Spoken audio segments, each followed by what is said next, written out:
this is going to be kind of a little market watch slash talk about H.A.T. In some short little discussion video, I guess. So don't expect much out of this. I mean, it is what it is. So what exactly is H.A.T? It is hand, artifact, trap tricks. Now, let's talk about what these cards have done. Trap tricks, trap hole, it's like $15 now. They went up massively high. Ignitions are like 30 to 40, give or take, and someone was mentioning Sanctum was like $50 now. I don't know how true that is, and I believe Morale Attack was like 15 and 20.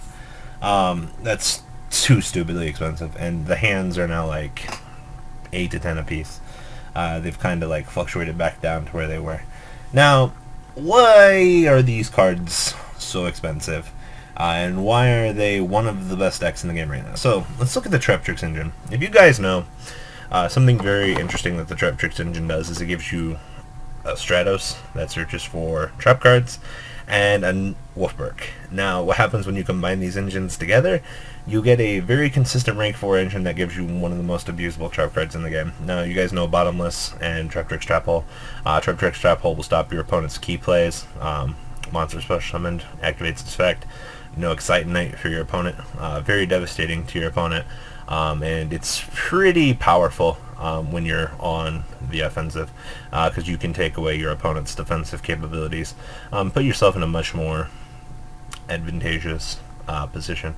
And plus, the Trap Tricks Dino Girl gives you access to Giant Hand. Now, a lot of people are like, well, Giant Hand's not that good. Giant Hand in the right matchup will win you the game, especially if you have artifacts sitting in your back row. Now let's talk about the artifact engine with a Giant Hand. Now, Giant Hand gives you the capability to go, alright, one effect, no. If you're playing the mirror match, very, very, very stupid. What you can do, you can shut off your opponent's, wait for it, trap tricks and artifacts.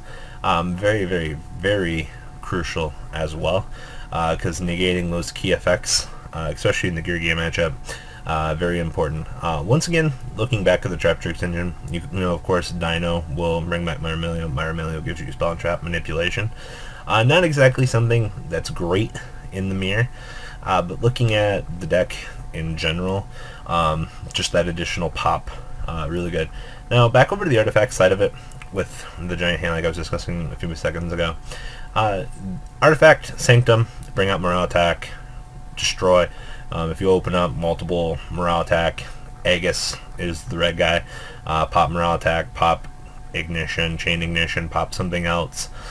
Bring out your one-of copy of Scythe if you're playing Scythe. Prevent your opponent from special summoning from their extra deck for the turn.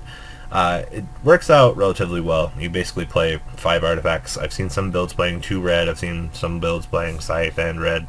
It just depends on what your flavor is, I guess. Outside of that, the 5 plus the 3 Ignition and the 3 Sanctum gives you an 11 card engine. On top of that, it gives you something that goes Destruction on your opponent's turn, and lets you set up on your turn with Trap Tricks in the hands. Now, the hands just kind of float in here because they're level 4 and they deck thin, which is very nice. If you guys notice, the Trap Tricks deck thins, hands deck thin, and the artifacts deck thin. It's really, really nice, and it just gives you a very steady anti-meta deck, especially when the hands are just ramming into stuff to blowing up. And the hands do allow you to punish bad players that overextend massively turn 1, because when your opponent looks at a hand coming at their board of like 3 and 1, you know you're at least going to get 2 cards out of it, and it's very stupid. This is why things like Deep Prison and Breakthrough Skill are being played right now.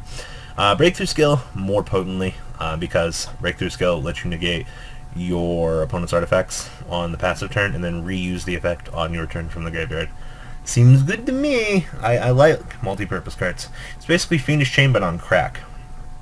And of course, on the terms of Dimensional Prison, a lot of players do not like Deep Prison, but you have to remember, you're really bad at this game if you don't think Deep Prison's good.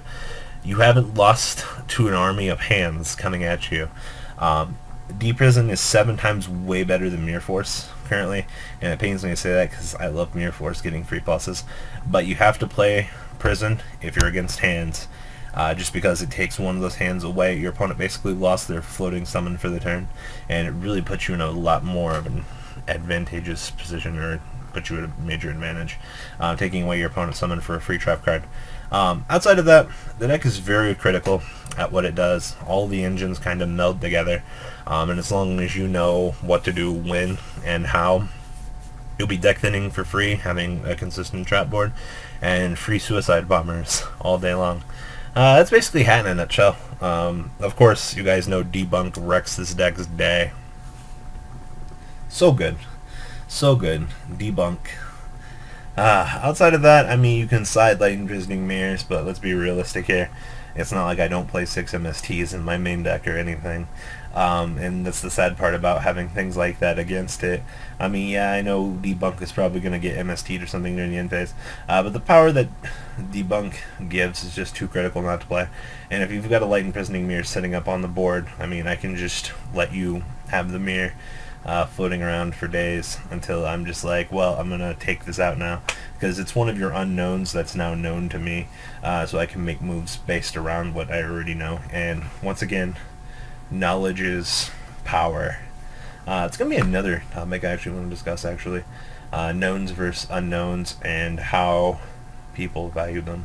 We'll get some critical in-depth thinking on that video. So, I'm going to end this video on the note that Hat is a pretty good deck, and I hope that this basic summary kind of helped you guys understand what Hat is. I hope you guys enjoyed this video. Please thumbs up this video to show your support, and please check out Vanguard 40 for Cardfight Vanguard, M.Kohl Games for miscellaneous trading card games, and No Limit Gaming for a brand new series of Yu-Gi-Oh videos. Thanks for watching.